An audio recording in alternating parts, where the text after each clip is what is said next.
and it needed a refresh. And you can see this on the calendar.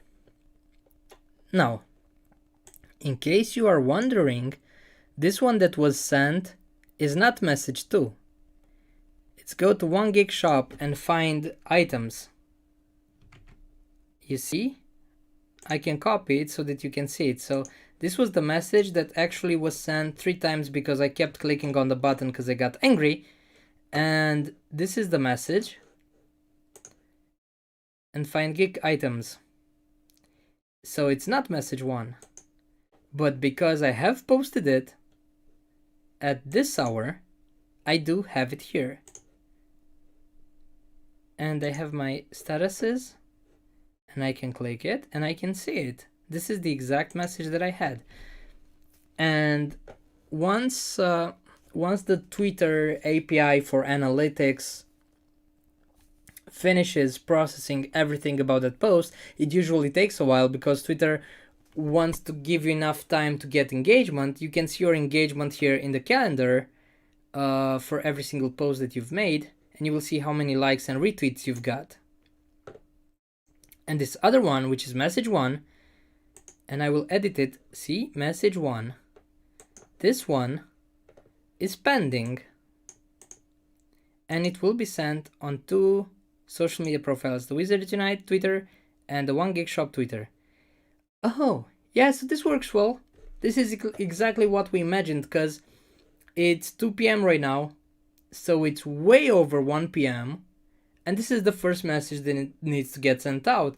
And that's how I verify my logic, and that's how I verify that everything that I have in Post Planner will actually get sent when it's supposed to get sent. And then tomorrow I will have message 2. I will click to show you that it's message 2 right there. And tomorrow there will be message 2 at 1 p.m. and message 1 at the 4:15 spot. Yep, and then it will keep going on like this until it's done in the right. And the last one is message 2, because this is how it all started. Yep. And then we will have nothing after these repetitions are done. So this is how the post planner works, and how you can use the post calendar to verify everything that you schedule inside of your post planners. Let me tell you, there are like no platforms out there that can really do it this well, because I've used all of them. I don't know if you've heard or seen my notes from when I explained why we ended up creating Squirrly Social. It's because I really wanted this. I want a great post planner. As you could see, I'm very excited about the post planner, how it turned out. And I want to be able to edit my images here. I don't want to go to other sites. I just want to edit stuff here. I want to do and have like the best post planner. And then I want to check out that whatever I think about in my head and in the post planner, I really want to verify that all of that gets sent out properly. And this was like an easy example. This was like the super fast stuff for just a bunch of posts, just a bunch of accounts. If you have more accounts, you will have to pay attention to a lot more things. But the great news is that you can use these filters right here. I have the first filter, all categories selected. Well, I don't want all categories. I've made everything disappear. I just want the YouTube audience.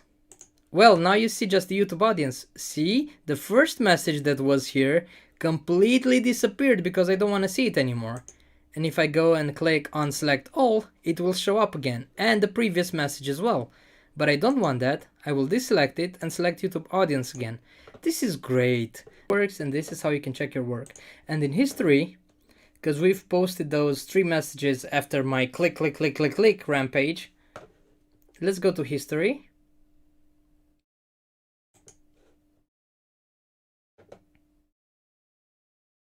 And I can go to the 1Gig shop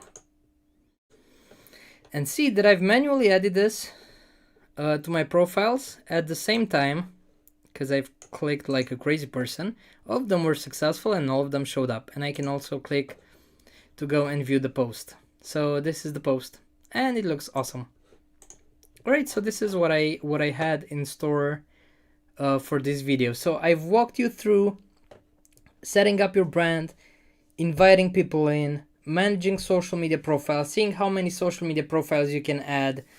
Then I talk to you a bit about the designer tool, how you can create your first design, because we needed content to publish in today's video, so I can show you the example. So we've easily designed something with the designer tool. Then we went over to post planner. We've created a first message that we didn't want in a post planner category. We just send it out there. I told you how to create a Christmas campaign, and then I taught you 3 different ways of posting. You post it now, you schedule it for later, or you add it to a post planner, and then it gets sent out to your social media profiles according to different rules that you create and that you control. And once you've finished that, you can go to the calendar and see how everything looks out for the future and how bright the future is. And then if something went wrong in the past, or you're just curious that maybe something happened in the past, you really want to see what's going on, then you can go to this history tab and you will have a very clear thing with everything that got published,